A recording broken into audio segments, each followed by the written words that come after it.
Sobiin bernama Sakor. Sobiin itu wong-wong sing lalai pada perintah-perintah Allah. Salajengipun pintu keempat merupakan tempat iblis laknatullah dan pengikutnya dari kaum Majusi bernama neraka Lazar. Pintu kelima diperuntukkan bagi umat Yahudi bernama Hutomah. Pintu keenam menjadi tempat umat Nasrani bernama Sa'i. Malaikat Jibril terus menerangkan penghuni masing-masing pintu neraka hingga pintu-pintu neraka yang kelima tempatnya umat Yahudi dan keenam untuk umat Nasrani. Kemudian malaikat Jibril terdiam cukup lama sehingga Rasulullah SAW bertanya, "Mengapa tidak engkau terangkan penghuni pintu neraka ketujuh, hai Jibril?" Malaikat Jibril hanya terdiam. Lalu Rasulullah SAW bertanya lagi. Malaikat Jibril pun masih tetap terdiam. Rasulullah SAW mendesak lagi hingga akhirnya Jibril berkata, "Umatmu wahai Muhammad, di dalamnya orang-orang yang berdosa besar dari umatmu yang sampai mati belum sempat bertaubat." Mendengar jawaban malaikat Jibril, Rasulullah SAW langsung jatuh pingsan. Jibril kemudian merangkul Rasulullah dan meletakkan tubuh baginda Rasulullah di atas pangkuannya. Tidak berapa lama Rasulullah sadar dan langsung menangis bersimbah air mata. Sambil terisak-isak Rasulullah SAW bertanya, "Wahai Jibril, sungguh besar kerisauanku dan sangat sedihku. Apakah memang ada di antara umatku yang akan masuk neraka?" Jibril menjawab, "Benar wahai Muhammad, pelaku dosa besar di antara umatmu yang belum bertaubat." Kemudian Rasulullah SAW semakin menangis dan Jibril pun ikut menangis. Setelah Rasulullah SAW menghadapkan diri ke kiblat dan bersujud menyembah Allah dalam isakan tangisnya, sesekali dengan lirih perlahan beliau berdoa membisikkan kata-kata, "Ummati ya Rabb, ummati, ummati." Beliau SAW tidak mengangkat kepalanya dalam keadaan seperti itu selama 3 hari 3 malam, kecuali setiap Sayyidina Bilal bin Rabah radhiyallahu anhu mengumandangkan azan. Maka beliau SAW bangkit untuk menjadi imam dan setelahnya kembali bersujud.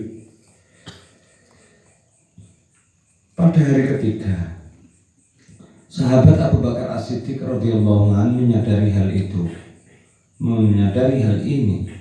Sayyidina Abu Bakar As-Siddiq radhiyallahu anhu kemudian mendatangi dan mengetuk pintu rumah Rasulullah SAW dan mengucapkan salam 3 kali. "Assalamualaikum ya ahla baiti rahmah." Apakah gerangan dapat bertemu dengan Rasulullah SAW? Namun tidak ada jawaban. Sayyidina Abu Bakar radhiyallahu anhu lalu menangis dan melangkah pulang. Di tengah jalan beliau bertemu Sayyidina Umar radhiyallahu anhu dan ditanya, "Mengapa engkau menangis wahai Abu Bakar?" Sayyidina Abu Bakar radhiyallahu anhu kemudian menceritakan keadaan Rasulullah SAW. Maka Sayyidina Umar bin Khattab radhiyallahu anhu melangkah langsung ke rumah Nabi SAW. Dan terjadilah hal yang sama. Sayyidina Umar bin Khattab radhiyallahu anhu pun pulang dan menangis. Di tengah jalan beliau bertemu dengan Sayyidina Salman Al-Farisi radhiyallahu anhu. Sambil terisak-isak Sayyidina Umar radhiyallahu anhu bercerita kepada sahabat Salman Al-Farisi radhiyallahu anhu, hingga akhirnya sahabat Salman Al-Farisi radhiyallahu anhu melangkah ke rumah Sayyidatina Fatimah Az-Zahra radhiyallahu anha dan menceritakan hal itu.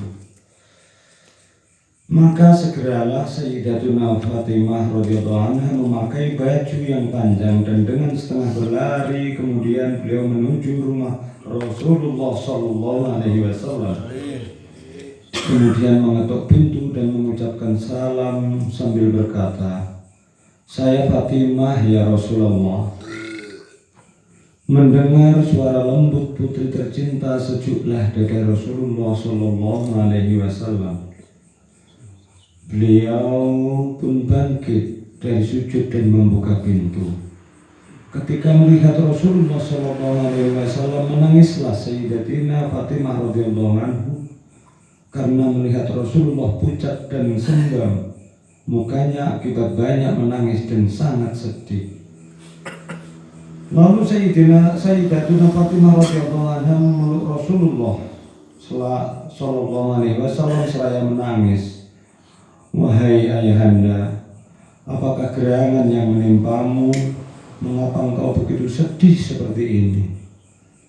Rasulullah pun kembali menangis dan berkata dengan suara lirih, "Wahai Fatimah belahan jiwaku, bagaimana mungkin aku tidak bersedih? Jibril datang kepadaku menerangkan sifat-sifat neraka Jahannam dan menjelaskan bahwa bagian yang paling atas dari semua tingkatan neraka Jahannam itu adalah untuk umatku yang berbuat dosa-dosa besar. Maka itulah yang menyebabkan aku menangis dan bersedih." Keduanya pun menangis bersimbah air mata. Lihatlah betapa cinta dan sayangnya Rasulullah sallallahu alaihi wasallam kepada umatnya. Rasulullah sallallahu alaihi wasallam sedemikian sedihnya begitu mendengar malaikat Jibril menerangkan sifat neraka Jahannam dan mengatakan ada umatnya yang akan masuk ke dalamnya, sampai-sampai beliau jatuh pingsan. Rasulullah sallallahu alaihi wasallam juga menangis tiada hentinya dan sangat berduka cita hingga pucat dan sembam mukanya, dikarenakan memikirkan nasib umatnya kelak yang akan dicampakkan ke dalam api neraka. Tidak cukup di situ, Rasulullah sallallahu alaihi wasallam pun langsung bersujud selama 3 hari 3 malam dan berdoa memohon kepada Allah atas keselamatan umatnya. Kisah menika dipun kutip saking kitab Tambihul Ghafilin. Menika arupi hadis. Terus kula njenengan boten percatos monggo. Mergo niki hadis ingkang dipun serat dhateng kitab Tambihul Ghafilin ingkang musannifipun Abul Lais As-Samarqandi. Rasulullah ingkang ahli ibadah mawon nalika diceritani neraka kalian malaikat Jibril niku langsung semaput. Kanten napa? Semaputan niku mikir kula jenengan kabeh niku. Sementara kula panjenengan sedaya sing dipikir asik-asik sak sire dhewe, muda rasa, muda nikmat, muda dosa nang dunya. Niki kula jenengan monggo dibayangke. Jadi kadang-kadang lek kula njenengan niku lumrah lah monggo kula njenengan sedaya niku maksiat. Kula njenengan sedaya niku alamiah ketika berbuat dosa. Tapi aja terus. Lek pengen mari kadang-kadang lek kena dipekak monggo dieling-eling Rasulullah sing sampai demi kula panjenengan sedaya ngeling-eling kula panjenengan sedaya direwangi semaput-semaput direwangi sujud 3 dinten karena nyuwune ngapura dumateng kula panjenengan sedaya dhateng pangeran. Pramila empun eman-eman ndak maca sholawat. Kula njenengan sedaya niku kaya-kaya lek nek gur ngandalne ninggali dosa kula panjenengan sedaya dhateng donya niki kaya-kaya ora mungkin lek awake dhewe ora panggah ora kecemplung. Sak kuat awake dhewe ninggal dosa niki lek umpama ditampa catetane niki panggah wae dhewe kira-kira cik nepaki nang neraka.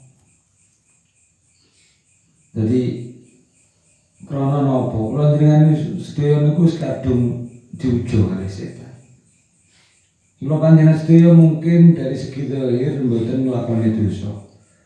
Tapi nang batin niku ya iso ae mangga. Wong laku dosa niku mboten pengen dolimi kancane niku ora kok kudu pengen ketemu mboten. Mumpun dibayangne lek awake dhewe pengen ngeplak kancane dadak kudu ketemu mboten. Cukup kula panjenengan sedaya mbaten elek hasud dhateng kanca utawa rumangsa luwih apik timbangane kanca niku pun kula njenengan wis mudhar dosa. Wis padha kula njenengan sedaya niku nglakoni dosa. Pramila memang monggo lah. Dadi lek kula njenengan ngomongin neraka kok ora nek kamanungsane blas kok kaya cerita sing angel. Pramila niku kula padosaken kisah ingkang adhasaripun hadisipun Rasulullah ingkang wonten kitab Tanbihul Ghafilin supaya kula njenengan niku ngerti lek Rasulullah niku saking ngandele kados ngoten niku Rasulullah. Nek kados kula panjenengan sedaya niku nggih Allah alam. Kula kinten ngaten ingkang saged kula aturaken monggo dipun tambahi kalih panjenengan pun Mak Nasib pun ora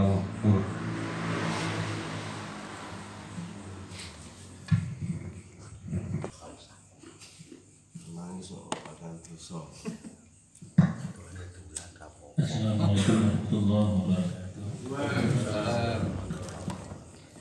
Bismillahirrahmanirrahim. Alhamdulillahirabbil alamin. Allahumma shalli ala sayyidina Muhammad wa ala sayyidina Muhammad. Yang pengobatan yang aku pinten-pinten ingkang kalau sampun boten saged hadir. Sakjane hadir tapi sering kali alat mesti alasan klasik. Menika kalau masuk datang ruangan menika langsung adem mengatakan alhamdulillah daleme Mas Fakih luar biasa. Alhamdulillah mungkin menika sudah betul manfaat berkah dalam kita saya. Langsung adem tapi mirane keterangane Mas Lukman langsung maknyas. Nggih adem tapi baru-baru maknyas gitu. Terus Masya Allah cerita tentang neraka menika pancen kabar ingkang boten sifatnya boten mengada-ngada boten ngarang menika hakikatipun pancen mekaten. Terus neraka menika neraka sing ingkang sak menika sampun wonten. Neraka menika detik menika sampun wonten. Ugi swarga menika detik menika sampun wonten. Panggenanipun dhateng pundi wallahu a'lam. Tapi wonten. Kenapa kok kalau yakin wonten? Karena Nabi Adam mawon turun dari surga dulu, datang bumi, datang dunia. Berarti rokok apa? Surga menika sampun wonten sejak zaman menika sampai menika zaman. Maka tapi kalian rokok menika nggih pancen sampun wonten, sampun disiapne, sampun dicawisne kagem kita sedaya menawi kita sedaya pancen layak bapak datang neraka tapi mungkin mawon kita sedaya dipun paringi selamat kalian Gusti Allah kanthi setunggalipun alasan nggih menika nderek-nderek sawiran nderek-nderek maos kitabipun Mbah Yai Nawawi ngaten menika mugi kita tasih kesababan pikantuk maghfirah Gusti Allah. Amin. Amin ya Allah. Masukkan diperlayakkan oleh Allah mendapat syafaat Kanjeng Nabi Muhammad sallallahu alaihi wasallam. Amin. Amin amin ya Allah. Menika kala wau kawula mlebet langsung wonten keterangan ingkang wa fi tsamini maktubun alaikum la'natu bima ta'amatun minal dzunubi wal nadzunubil kabair. Dan yang kedelapan adalah yang dicatat oleh yang sudah tercatat di antara untuk kalian semuanya, yaitu untuk kelaknatan yang kalian lakukan, yang kalian lakukan dengan sengaja dari dosa-dosa besar, dan kalian tidak pernah mentaubatinya dan tidak pernah menyesalinya. Dan niku masya Allah niku medeni sangat. Terus awake dhewe niku kadang-kadang mendengar sesuatu ingkang azab, mendengar sesuatu siksa, mendengar sesuatu kabar-kabar ingkang mengerikan niku tasik kober damel guyonan niku. Masya Allah awake dhewe niku berarti luar biasa. Kanjeng Nabi mau nangis, awake dhewe saged kalih senyum-senyum, kalih tasik nyambi ngatan-ngatan. Terus tasik disambung malih wafit tasik maktubun kurona hukum syayatin finnari abada. Yang kesembilan adalah yang dicawiskan, yang ditulis, yaitu teman-teman kalian adalah setan-setan di neraka selama-lamanya. Masya Allah, na'udzubillah min dzalik. Tasik disambung malih wa fil asri maktubun ittaba'tumus syaitan wa ratumud dunya wa taraktumul akhirah. Dan yang ke-10 adalah yang tercatat, yang tertulis, kalian mengikuti syaitan dan kemudian menghendaki dunia dan kemudian meninggalkan akhirat. Dan inilah siksa untuk kalian. Dan itu Masya Allah, terus mereka menawi diberkaitkan kalian kondisi terakhir, ittaba'tumus syaitan wa aradtumud dunya wa taraktumul akhirah. Kalian itu mengikuti syaitan, kalian mengikuti menghendaki dunia, dan kalian meninggalkan akhirat. Terus menawi datang hadis yang kami itu, Kanjeng Nabi mereka dawuh, kelak di akhir zaman itu ada di kalangan umatku akan ada satu kelak umatku nanti di akhir zaman akan terkena penyakit wahan. Terus para sahabat tanglet, napa niku wahan menika ya Rasulullah? Wahan itu adalah hubbud dunya wa karahiyatul maut. Jadi suka kepada dunia yang berlebih dan kemudian takut kepada mati. Mirip-mirip kalian menika, kalian mengikuti syaitan dan menghendaki dunia dan meninggalkan akhirat. Terus kali dunia itu saweneng hubbud dunya wa karahiyatul maut, dan takut kepada mati. Sehingga taraktumul akhirah, meninggalkan akhirat itu artinya bisa ditarik satu pengertian, salah satunya adalah meninggalkan akhirat. Jadi ngomongnya akhirat niku hawane niku mboten tertarik, mboten hawane niku lek dijak ngomong akhirat, jak ngomong ketaatan, jak ngomong nggih niku hawane niku pokoke kudu mulih, kudu ra kerasa, kudu ngantuk, kudu ngising, kudu nguyuh. Tapi lek dijak ngomong dunya niku semua kan. Nah, niku salah satu ciri-ciri hubbud dunya wa karahiyatul maut. Menika dipun wujudne kalian Gusti Allah datang akhir-akhir zaman menika, kalian satu bentuk peringatan yang nyata tapi nggak kelihatan, nggih rada aneh. Nyata tapi nggak kelihatan. Terus wahan itu kan wawu hak nun toh. Nah virus yang kelihatan sekarang itu disebut juga namanya virus Wuhan. Wawu hak nun juga. Datang tulisan Cina telu dia. Datang tulisan bahasa Indonesia ya WHN sama. Jadi virus Wuhan rodok meleset titik umine tok sing beda wahan. Nah mirip kan. Nah itu potret Allah sudah mengirimkan pesan bahwasanya kita itu sudah diingatkan oleh Allah bahwasanya ya kira-kira inilah saat-saat umat itu ditunjukkan bukti kebenaran dawuh Rasulullah, penyakit waham itu sudah mampir di benak banyak orang muslim, dan tidak hanya orang muslim saja. Kalau orang yang di luar Islam sudah bisa dianggap mafhum maklum, tapi kalau yang kita bahas kan keadaan yang mampir di dirinya orang muslim, di diri kita, yaitu penyakit hubbud dunya wa karahiyatul maut. Suka sekali kepada dunia, segala sesuatu dijadikan ukurannya lewat ukuran dunia.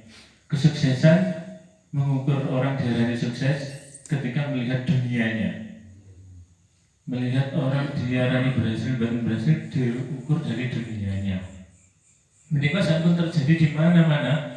Lek diakoni secara jujur ngoten niku, tapi lek mboten jujur nggih dibungkus-bungkus titik kalian kalimat-kalimat sing golek sama ibadah sing akeh ben ibadahe iso tambah semangat. Lek dipikir-pikir ngopo hubungannya sama ibadah kali ibadah? Enggak ada itu. Karena apa? Karena sangu ibadah itu loh enggak perlu sangu.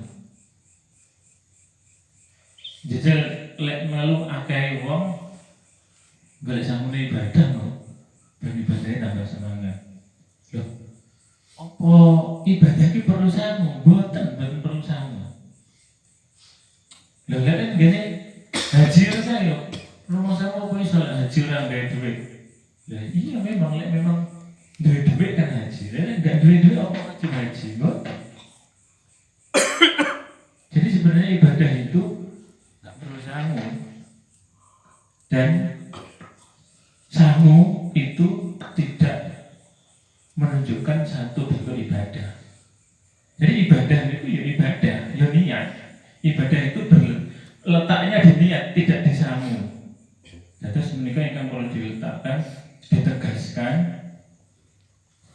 wonten tiang-tiang ingkang mengikuti itu karena mengikuti ini dan ini mengikuti mana, terus sumbernya itu sampai dihadirkan, kan?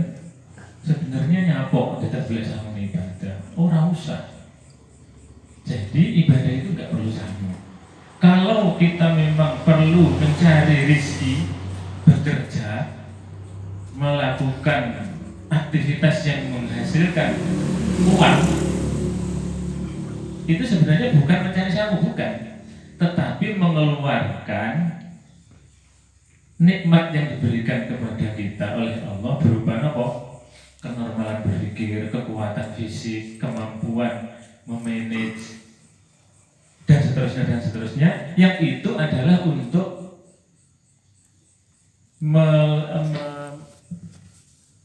menyebarkan hikmah, menyebarkan rahmatnya Allah. Jadi niatnya mboten adoh-adoh kali syukur nikmat lan perintah Kanjeng Nabi niku untuk mengeluarkan apa yang kita punya, karena kita itu diberi nikmat kesehatan, kekuatan, kemampuan berpikir, kemampuan merencanakan. Kalau dalam manajemen itu mulai planning, terus processing, terus sampai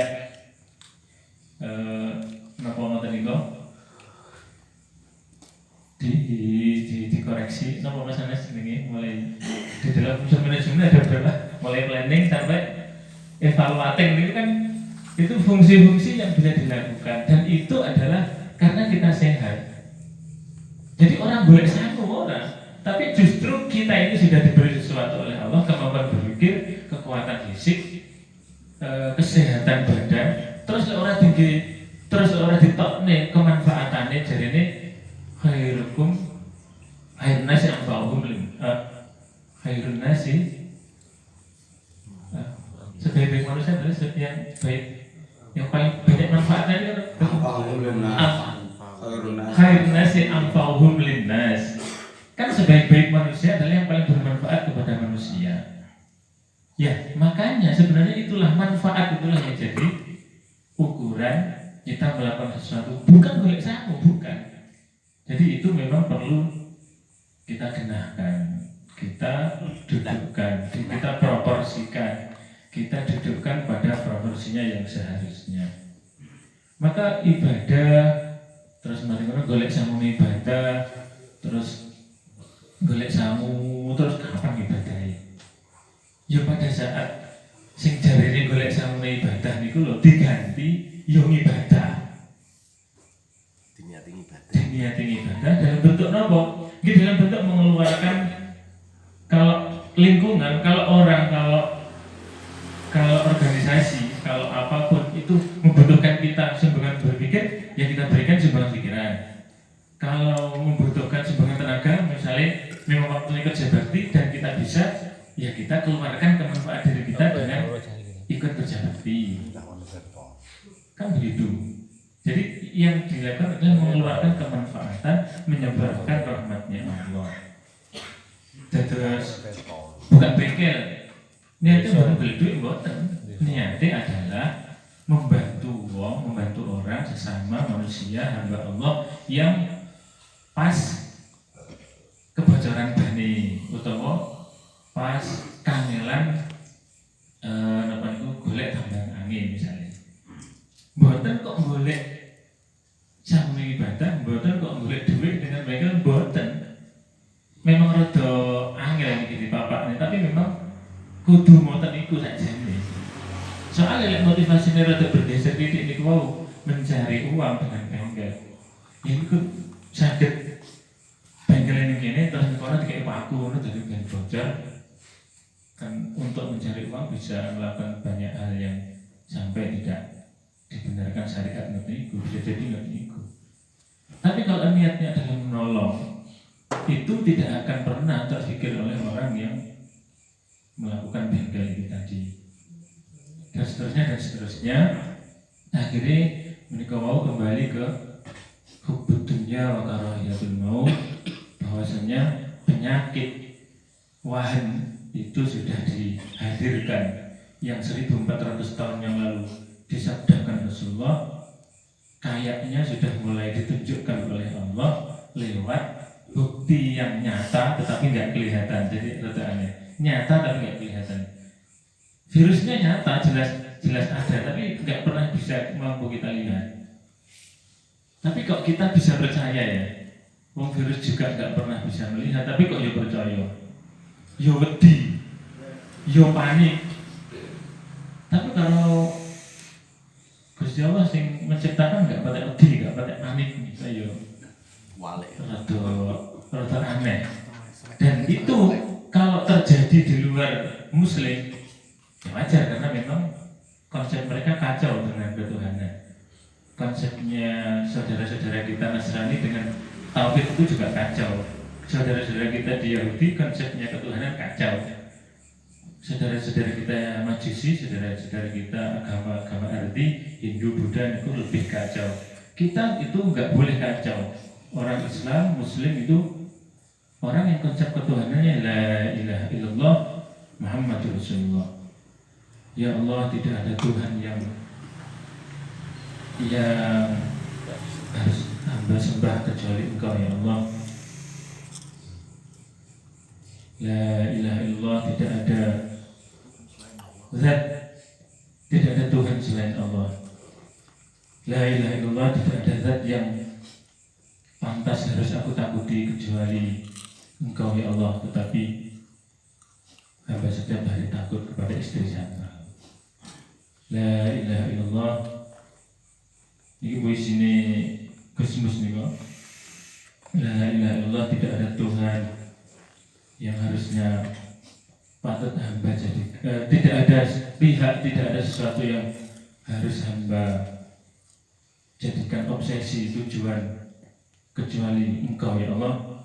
Tetapi setiap kali hamba menjadikan obsesi harta menjadi obsesi hamba, menjadi tujuan hamba. La ilaha illallah, tidak ada sesuatu yang harusnya hamba jadikan ukuran kebanggaan kecuali Engkau ya Allah. Tapi setiap hari hamba bangga kepada kekayaan hamba, kepada popularitas hamba, kepada kekuasaan hamba, dan seterusnya gitu. Jadi la ilaha illallah itu disindir oleh Gusmus niku dalam keadaan sadar bahwa kita itu ternyata belum bisa berla ilaha illallah yang sesungguhnya itu belum bisa. Sehingga kalau sekarang corona sudah menjadi kenyataan dan wabah ini, maka sikap yang benar ya kita kembali kepada la ilaha illallah. Tidak ada Tuhan yang bisa menyelamatkan dari corona kecuali Allah. Maka ya kita yakin bahwa kita tidak akan terkena corona ini dengan izin Allah, tapi kita juga berusaha sehingga konsep keimanan menika keimanan ingkang leres. Tapi lek kebablas menjadi sembrono orang mengikuti protokol kesehatan, dan niku dadine sombong. Nggih mboten sae. Karena sombong tidak diajarkan di dalam syariat kita. Sehingga manusia itu terdiri dari zahir dan batin. Zahirnya berusaha secara maksimal lewat protokol kesehatan. Batinnya itu yakin kepada Allah, yakin bahwasanya Allah lah yang menyelamatkan kita, bukan protokol kesehatan yang kita lakukan. Dua hal bisa berjalan, lahir dan batin, tentu kadang-kadang atau cycle atau kangilan. Lek siji mlaku kebablasan nang didi ke protokol kesehatan sampai ragam salaman karo dulure kancane, karo ibuke. Bapak mau sampai ragam salaman. Enek sing kebablasan imane kuat nang didi mlowale sembrono ora gelem nggawe masker. Penting yakin. Jadi karo sama-sama rangkulan. Terus kudu seimbang pancen. Kedah nggih hati-hati, nggih protokol kesehatan tapi nggih yakin. Terus mboten sombong tapi nggih tetap yakin. Niku memang kedahe ngoten tiyang muslim ingkang saestu dados mboten panik mboten wedi. Ya terus lek dimasukkan ke bahasa masail jadi menarik itu. Sholat kok dadak digangi barang nyapa. Wong sholat niku sampun wudu sebelumnya. Terus iman juga mengatakan kalau kita itu sampai terkena, misalkan kita mepet menjaga soft, terus kita kemudian misalnya tertular virus itu ternyata kan cuma 4 jam toh. Berputar-putar di diri kita belum masuk itu 4 jam. Sehingga sebelum 4 jam itu kalau kita wudu, kalau kita mandi, kalau kita cuci tangan sabun air mengalir, ini mati hilang. Kan ngoten dawe para medis. Sehingga seandainya tertular dengan teman itu lah nanti misalnya tertularnya dhuwur kan ora sampai petang jam wis wudune asar. Makanya sholat terbaik itu adalah sholat di awal waktu. Kan ngoten ta dawe Rasulullah, khairus sholati fi awali waktiha. Yang mulane jadi kumawan diamalne ya wis sholat awal waktu. Terus syukur wudune nang sabun, atau syukur tiap sholat siram. Niku afdol. Terus mau tertular asar, orang suwi sama orang sampai petang jam kan ya wis maghrib.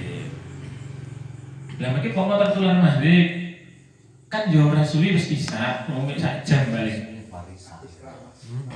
Lah isyae biasa sak derenge subuh niku malah ya ora usah mengikuti itu, lek pengen sehat, lek pengen selamat. Wong panjenengan dawuh Kanjeng Nabi kan khairus sholati fi awali waktinya. Ini jajal marang Kanjeng Nabi menawa. Misalnya ketularan subuh, lah kuwi rada dawa. Duha kan yo enten wudu. Sebelum berangkat bekerja kan yo mandi. Jadi artinya tidak ada kesempatan bagi penyakit, bagi virus itu ke orang muslim yang taat itu enggak ada.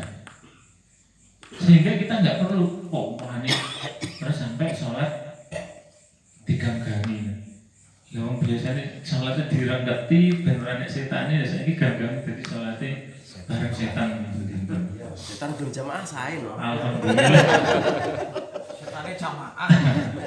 Lah niku tapi pandangan kula pribadi. Kalau ada kebijakan dari NU untuk ikut protokol kesehatan termasuk mengganggangi sholat di masjid, di musola, di mana-mana, yaitu memang kita ikut Bentuk ikhtiar. bentuk ikhtiar. Tapi saya secara pribadi tetap begitu. Jadi di perumahan, ya saya sampaikan kalimatnya seperti ini. Kalau Bapak percaya saya menyampaikan ini dengan kesungguhan saya dan saya sudah berpikir sebelumnya panjang. Jadi kita sholat biasa saja, tapi kita nggak boleh sembrono. Coba kita pelajari diri kita untuk berlatih. Ya tawakal, inilah tawakal yang sesungguhnya. Jadi teng musola teng perumahan gue nggak pangga, sholatnya ya pangga rapat, bareng ya bersolat Allah, masalah ini pangga salaman. Ya saya sampaikan bahwa kalau panjenengan tertular saya karena salaman dengan saya dan saya OTG misalkan, panjenengan akan selamat kalau sholat di awal waktu. Terus orang lek sakit, yakin tapi buatan bareng sombong. Niku rada angin, tapi sakjane nggih biasa kok ngoten niku. Mulane sakjane syariat menika mengajarkan kita yang biasa. Malah kalian Pak Sidik malah karena celak dari Pak Sidik. Pak Sidik sian itu lek ngajar datang sekolah kelas itu mesti cah pokoknya jadi orang Islam yang biasa sah. Jadi kita itu dalam menyikapi virus ini ya pokoknya biasa sah gitu saja.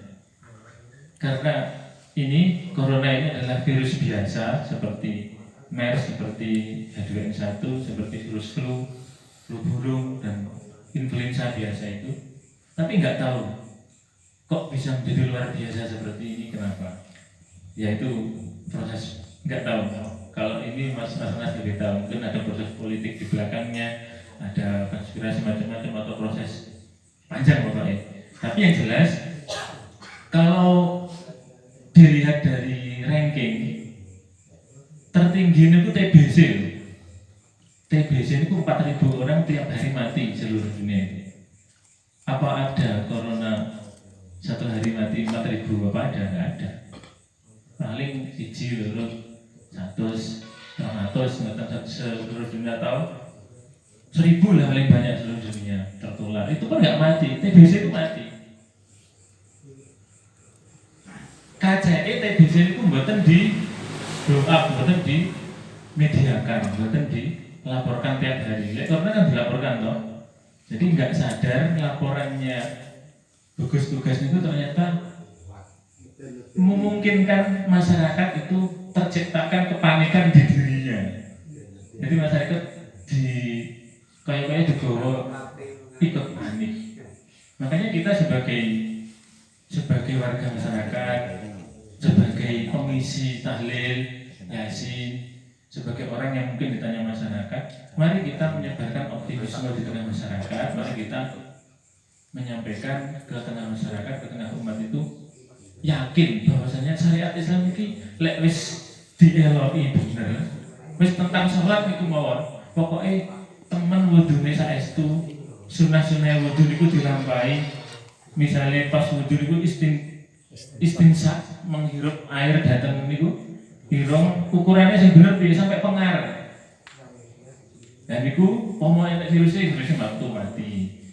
Terus ngeten kan di basuri tetangane ngoten dicek-cek sama sabun terus dari itu. Pokoknya dari niku mohon insyaallah sampun insyaallah sampun tetap sehat. Nah, terus menika kawula aturaken keranten minggu kepengker datang majelis pagi datang beliau menika kelarasan wonten setunggal hadis ingkang kula supen tapi mboten pakai panjang artosipun ngeten. Ketika Allah itu menurunkan bala wabah atau virus ngeten iki kepada penduduk dunia, maka itu akan dienggokkan dari ummarul masjid, dari orang-orang yang meramaikan masjid, dari orang-orang yang aktivis masjid, ahli masjid, berjamaah suka di masjid. Nah, mereka kan berarti memotivasi kita untuk menghidupkan masjid, musola, langgar di sekitar kita, dan plus itu menjaga kesehatan, plus memberikan kemanfaatan-kemanfaatan lain dalam kehidupan kita, dalam bermasyarakat kita, sehingga kita tambah yakin bahwasanya kita itu sudah tidak usah terlalu khawatir. Corona itu virus biasa, jadi tidak perlu dianggap luar biasa. Kalau nyatanya sekarang ini Corona itu terkesan luar biasa, itu pasti karena ada pihak-pihak tertentu yang menginginkan menjadi luar biasa. Siapa pihak itu saya tidak tahu. Kepentingan apa itu saya juga tidak tahu. Untuk apa dan biar apa saya tidak tahu.